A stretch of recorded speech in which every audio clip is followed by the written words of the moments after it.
It was a crisp, cold night, under an inky black sky filled with millions of brilliant white stars, and the ride home from the clubhouse took 20 minutes or so.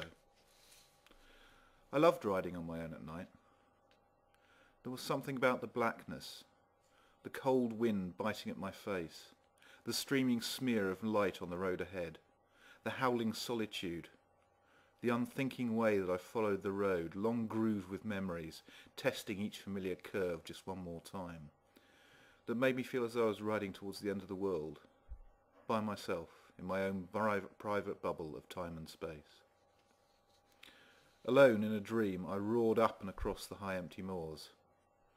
Then the dry stone walls started to close in on either side of the road curves, as I left the high ground behind and descended through the bends, into the rolling foothills with their fields and occasional yellow windowed Dales farms.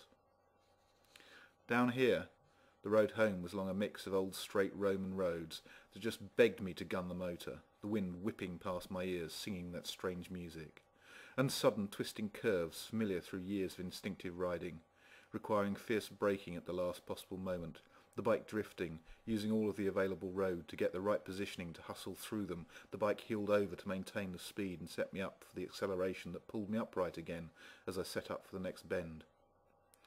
Before the glow of the first street light ahead signalled the start of the final drop, down along the long straight into the valley, the lights of the town opening up before me as the machine and I roared in out of the dark. Like I said, it was the type of riding I always enjoyed. It was very zen somehow. The speeding solitude, with just the sound of the wind and the mix of unthinking instinct and the fierce, full mind and body concentration required on the here and now of the riding, freeing my mind to wander. It gave me time to think. But tonight was different. It had been fascinating, sitting back at the clubhouse, to hear and see Tiny our Prez and Baz theirs in operation, and to mull over the differences. All clubs are either dictatorships run by a single dominant individual until such time as someone successfully usurps their rule, or democracies run on the basis of consensus. They always have been, always will be. We in the Legion were a democracy. Certainly the ex-Reavers part was, some other cohorts less so. That was why Tiny had called the meeting tonight. If there was something important to be said, we all needed to hear about it if we were to decide what we, as a club, were going to do. Baz, by contrast, ruled his charter with a rod of iron. A bit like Butcher did with his boys down in Mackhamland. I'd never been surprised that those two got on so well.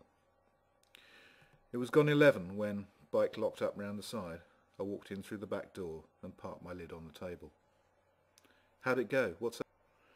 In a word, trouble. With a capital F. What's up? Can you tell me? Sharon was an old school old lady. She knew that club business was club business, and that sometimes I couldn't tell her everything. I hadn't yet decided how much I would tell her, but I had to say something.